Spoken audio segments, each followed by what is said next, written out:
একজন আল্লাহর ওলি ছিলেন, মা জননী ঘরের মধ্যে অনেক অসুস্থ। ওই মা জননীর খেদমত করতে করতে কি করেছেন, হযরত বাইজিদ মুস্তামিকে একদিন মা জননী ডাকলেন, বাবারে ও বাবা, আমাকে একটু পানি দাও।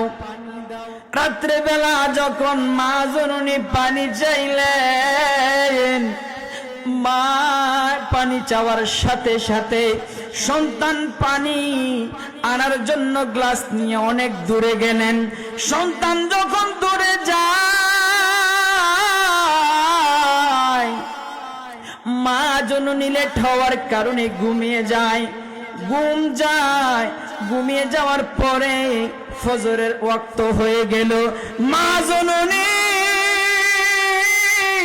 ঘুম থেকে উঠিয়া দেখে সন্তানের হাতে গ্লাস রয়েছে, ওই গ্লাসের ভিতরে পানি রয়েছে।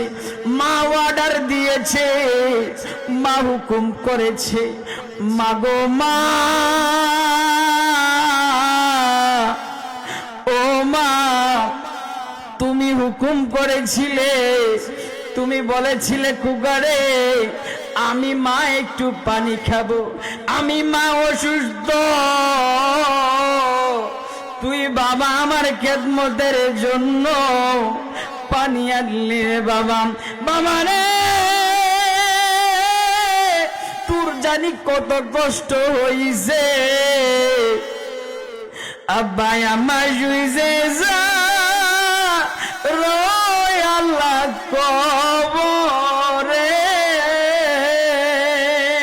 বলি আব্বা আমার শুইছে যা রয় আল্লাহ কবরে, মাফ করে দাও দয়াল নবীর খাতিরে, বলি মাফ করে দাও দয়াল নবীর খাতিরে। বাজানো সন্তান বলে, মা, ও মা, তোমার হুকুম পালন করার জন্য আমি পানি এনেছি গো মা। এসে দেখি আপনি ঘুমিয়ে গেছেন, আপনার সাথে বেয়াদবি হবে বিদায় আমি সন্তান আপনাকে ডাক দিতে পারি নাই। আমি সন্তান আপনার কষ্ট হবে বিদায় আমি সন্তান হইয়া আপনাকে ডাক দেই নাই। মাগো মা, আমি আপনাকে কষ্ট দিতে পারি না। মা ফজরের নামাজ পড়িয়া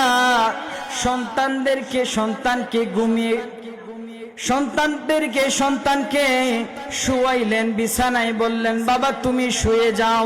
ওই মা জননী সন্তানের জন্য দুইটা হাত তুলি আল্লাহর দরবারে ফরিয়াদ করেন, মাবুদ ও আমার আল্লাহ, আমার সন্তানদেরকে, আমার এই সন্তানকে সুলতানুল আরিফিন বানাইয়া দাও। জোরে জোরে বলি সুবহানাল্লাহ। মা দোয়া করার সাথে সাথে আল্লাহর কাছে ফরিয়াদ করেছে, আল্লাহ আমার এই সন্তানকে তুমি সুলতানুল আরিফিন বানাইয়া দাও, যুগ শ্রেষ্ঠ আল্লাহর ওলি তোমার বন্ধু বানাইয়া দাও। আল্লাহ এই দোয়ার সাথে সাথে কবুল করে নিলেন। জোরে জোরে বলি সুবহানাল্লাহ।